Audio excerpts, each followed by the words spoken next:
ail podlediad ni dy boes. So fi'n credu, chymod tro diwetha ni, so ni siarad y bwyty pam eson ni fewn i nyrsio neu beth oedd wedi ysbrydoli ni. Beth am heddi bod ni'n cael chat y bwyty beth i ni wedi wneud yn y gyrfa. A le mae nyrsio wedi mynd â ni a beth i ni'n ei nawr. Hwna'n swnio'n eitha diddorol beth i wneud. Yndi. Beth i'n mynd cico bant? Ti'n edrych yna i angara, ti'n moyn i fi dechrau cael sgwrs, waw. Ti'n mo beth, o'n i'n edrych nôl pyddyrnod, ffili credu bod rhyw 32 neu 33 o flynyddoedd ar dechreuais i gyrfa nyrsio fi. A fi'n cofio pan dechreuais i, byddwn ni gyd yn edrych nôl a meddwl, mae'r person na wedi bod yn nyrsio 30 o flynyddoedd, maen nhw'n hen nawr, ti'n modd, a nawr i ni'n cyrraedd yr oedran na i'n hunain. So, ti'n modd, nes i cyfrestru fel nyrs plant, yn gweithio ar ward Cilgeran yn Glangwili am sawl blwyddyn, rhyw 7 mlynedd fy ni wedyn, ti'n modd, a gadael fy ni wedyn i fy ni weithio yn galw iechyd Cymru, mae fe'n 111 nawr, ti'n modd, a fel nyrs fy ni, wneud asesiadau Cymraeg a Saesneg. A wedyn gades i fy ni 2006 i ddechrau hyfforddiant fi fel welydd iechyd. O, na le gwrddesi a Betty. So, fi'n cofio nhw'n gweud wrthai bod ti'n... Fi'n cymryd y credit i gyd. O, na ti. Fi'n cofio nhw'n gweud, ti'n modd, Amanda, ti'n mynd i gael leoli am flwyddyn yn ysbyty Aberystwyth gyda Betty Weil. A fel na, gwrddon ni fe, Bet, ti nath hyfforddi fi. Sawl blwyddyn yn ôl? 17-18 o flynydde yn ôl 2006. O, bydde'n ugen? Ugen, achos dath myfyrwraig gatai wythnos diwetha a gweud o'n i'n edrych yn llyfr merch fi. Llyfr coch. Llyfr coch, pyddyrnod, a mae hi'n 19 nawr, a ddwy enw oedd lawr, oedd enw fi a enw ti. Na! So pan o ti allan gyda fi prynu, a oedd hi'n 19. So ti wedi bod 19 blwyddyn. So 20 leni de. Mae'r amser, sa'n meddwl mae'r amser na di mynd a gweud y gwir, ti'n modd. Ond, a wedyn gadael o welydd iechyd, beth sy'n nyrs arbenigol gyda tîm plant yn Abel, ti'n modd, yn y cyfro Ceredigion i gyd. A wedyn, is i nôl fewn fel ymwelydd iechyd gyda dechrau'n 10 am cwpl o flynydde wedyn, a cysylltodd Prifysgol Abertawe fi yn gofyn a bydde diddordeb dy fi mynd fel nyrs oedd yn arbenigol yn yr iaith Gymraeg i ddatblygu adnoddau trwy gyfrwng y Gymraeg dan y Coleg Cymraeg Cenedlaethol. A fi'n cofio meddwl, allai beth a wneud na, ond o'n i'n joio'r ochr o ddysgu.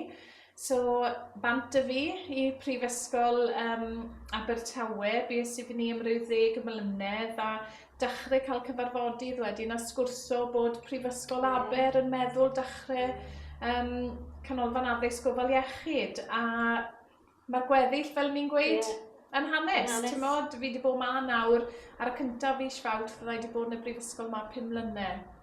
Mae hwnna wedi hedfan. Mae fe, fel ti'n gweud y gynt, mae fe'n gomyn sy'n mae'r amser jyst yn mynd. Odi, na, mae fe'n hedfan. Beth am ti fe? Beth am ti? Fydda ti'n gweud gynnau, mae ti o'r hynna yn y tîm, so le mae'r nyrsio di mynd â ti? Wel, dechreuais i nes y blwyddyn gyntaf, fel wedes i tro diwetha, yn Neath. A wedyn, fe ges i'r ferchenna. A wedyn, es i fyw wedyn i Bridgend.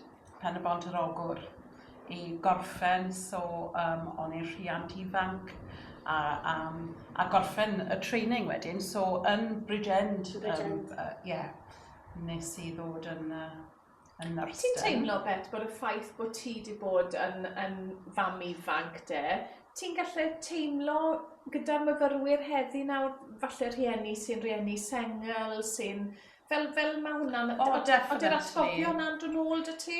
Odi, a fi'n teimlo dros hwnnw, achos fi'n gweld o'n i mwy lwcus, really. Although o'n i ddim yn agos i teulu fi, achos o'n nhw gyd yn fan hyn yn Ceredigion. Ond, ti'n modd, pan o'n i'n neud y training, o'n i'n cael cyflog. O'n i'n cael cyflog. Oedd e ddim yn cyflog mawr, ond oedd gŵr fi hefyd, oedd e yn nyrsio, student oedd e'n grŵp o flan o fi, A gyson ni lyflu tŷ bach, o'n i'n gallu prynu fe fel myfyrwraig, neu myfyrwyr. So odw, fi'n cofio, trial astudio, plentyn, wedyn trial rhedeg tŷ, pob peth fel na. A odyn, achos mae'r myfyrwyr i gyd yn, maen nhw'n llawn amser yn studio, trial dysgu, ei gyrfa. Dyn nhw ddim yn cael eu talu, so mae'n llawer un yn gorfod wneud banc neu gweithio rhywle arall i gael ei arian. Mae'n anodd iddyn nhw. Mae sy'n ymddroddiad ma'n oes, achos dwi'n nyrsio ddim yn gwrdd hawdd yw e, achos ni gyd wedi bod na dros y blynydde efo'r oriau i ni gorau wneud. So mae'r ymroddiad, mae'r commitment i sy'n edrych ar hwnna. A fi dwi gwrando arno nhw, a dwi yn trial dod ar gymuned fewn i bopeth, a dwi yn dwi gwrando arno nhw, a ni yn siarad amdano o'r holl gwahanol ffordd chi'n lle mynd. So be nes ti wedyn de? So nes i wedyn o Pennod des i nôl i Aberystwyth, a wedyn gweithis i yn X-ray department fel nyrs. Yn Bronglais. A wedyn, nath mam yn sal, so nes i nôl wedyn, oedd cartre hen oed dyn nhw, 18 o hen bobl, so nes i fyny. A wedyn, fe gwertho nhw, cys nhw cnoc ar y drws, a fe gwertho nhw, a wedyn mam, bod beth sy'n mynd i digwydd i ti? Ond oedd doctor na, a district nurse, a wedodd troiodd y doctor rownd, Dr Langley, o Tregaron, a fe wedodd e, well, I think you'll make a good health visitor, wedodd e fai. So, o'n i byth wedi meddwl amdano na blan, so dryches i lan popeth amdano bod yn ymwelydd iechyd, y pleies i Wrexham, so oedd na 33 o flynyddoedd yn ôl. Waw. So pan dechreuais, o'n i'n mynd i weid pan dechreuais i gyrfa fi nyrsio, o ti'n mynd mewn fel ymwelydd iechyd? Ond ti'n meddwl beth, cyn ni, fi di'n cofio part mawr, pan nes i o Pennod i Lundain. I Lundain, a gweithio fyny yn Heinz Factory, fel nyrs yn y nos. Yn y dydd, oedd y llawn, oedd sawl surgery, doctoriaid a popeth yn y mor fysi. Be'r gweithwyr y factory de? Ie. A dim ond 18 yn oedd yn gallu siarad Saesneg.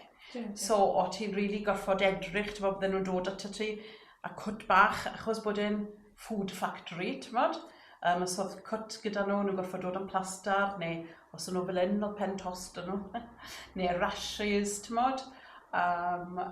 So gweithes i'n Harlesden, yfe? Harlesden o fe? Yn Llundain yn beth sy'n weid yma. Brofiad yn llawn wahanol yn y fe. A wedyn yn cartref henoed, wedyn yn X-ray department, achos medical o'n i lyco pan o'n i ar y wards, medical, a yn y nos pan o'n gweithio nights, os o'n nhw'n fysi yn Bridgend, o'n i'n mynd lawr wedyn i helpu nhw yn y A&E, fel yn y accident and emergency. Ond, wedyn nes i wneud ymwelydd iechyd, a wedyn, a gweithio i da ti to wedyn yn dechrau'n deg. A wedyn, fi nes i weithio wedyn i'r cyngor gyda tîm teulu, a tîm around the family, a fel behaviour management. Behaviour management yn Gymraeg. A wneud ni am 7 blynedd, yn joyous i mas draw, gorffennodd yr arian na. So yr un peth o ti eto, nes i gyda plant yn Ablef i'r tîm ni, a joyous i fyny mas draw. Ond o'n i wastad wedi enjoyo dysgu. Wastad. O'n i ben a tynnu ti mewn i'r brifysgol fan hyn. Angofias i part eto, o'n i wedi reteiro unwaith, nes i retire a return. So, Ac o ti efo ni nawr. So, beth amdano ti'n Harad? Os dim byd yn hawdd efo fi, so pan nes i benni hyfforddiant fi lan yn Shrewsbury, bod yn siarad bod fi'n hiraethus, a fi'n gwybod byddwn ni'n endo lan yn Aberystwyth a dod adre a efo'r ffarm ag ati, ond o'n i'n meddwl nawr yw'r amser i trial pido dod adre yn syth a falle trial rhywbeth gwahanol. So, oedd y llynges yn mynd i gweithio allan, achos bod fi ddim yn foriwr yn de. So, fe dries i am yr RAF wedyn. So, o'n i'n mynd i fod yn nyrs yn yr RAF, a fi'n cofio mynd am cyfweliad fi lan yn Shrewsbury, Princess Square fyna, mynd am cyfweliad fi join yr RAF. A droio nhw fi lawr. Na. Do, fi gwybod. Gwarthus. Cha be maen nhw wedi wisio. Ond droio nhw fi lawr achos bod fi wedi hyfforddi fel nyrs plant. A nhw'n cymeryd mond nyrsys oedolion neu iechyd meddwl ar y pryd. Right, okay. So wedyn nes i cael swydd wedyn yn Great Ormond Street yn Llundain. Ond nes i mi fynd dechrau fyna, achos fel ti efo teulu a pethau, a thymrawd a thynhad i'n sal, oedd rhaid i ddod adre i'r ffarm. So fe ddes i adre yn gynt na be fe wedi lyco wneud. Ond dwi ddim wedi stopid fi, so nes i weithio mewn cwpl o flynyddau yn Bronglais y fod y plant. A wedyn nes i, oedd pethau wedi gwella o ran iechyd dad y mrawd i, so es i off wedyn i wneud hyfforddiant fel nyrs ysgol, so Specialist Community Public Health, fel i gyd wedi. So es i'n neud 9 flwyddyn, a nes i nôl wedyn, a ni'n gweithio fel nyrs ysgol a nyrs gymunedol yng Ngheredigion Bryn am bron 14-15 mlynedd, a ni'n dwlu nhw. A wrth gwrs fi wedi gweithio efo chi'ch dwy wedyn o ran y rôl na yn yr ardal, oedd hwnna'n lyflu. A wedyn, ar ôl neu hwnna, nes i hyfforddiant eto, achos o'n i'n dysgu lot fel nyrs ysgol, yn neud lot o hybu iechyd. So, nes i wneud fel teacher training fi wedyn. So, es i off i wneud hwnna, a wedyn dod nôl, gweithio fel nyrs cyswllt addysg yn yr ardal, wedyn am dros 10 mlynedd. A wedyn rhwng un peth a'r llall, ges i fel secondiad i wneud gwaith ymchwil am sbelen bach, a wedyn dod i'r brifysgol. A nawr wyt ti'n ddoctor. A nawr fi'n ddoctor. Ie, fi gwybod. Ond fel ti'n gweud, fi'n dathlu 30 mlynedd o'n nyrsio heddi. A mae fe jyst wedi mynd yn ei lot o aml lefydd yn yw. So mae fe jyst yn profi bod nyrsio yn gallu mynd yn ei lawr llwybrau hynod o wahanol. A mae fe'n gyrfa greit o'r aml. Yndi. Diolch am y sgwrs heddi. Ie, a chyfeir. Diolch yn fawr.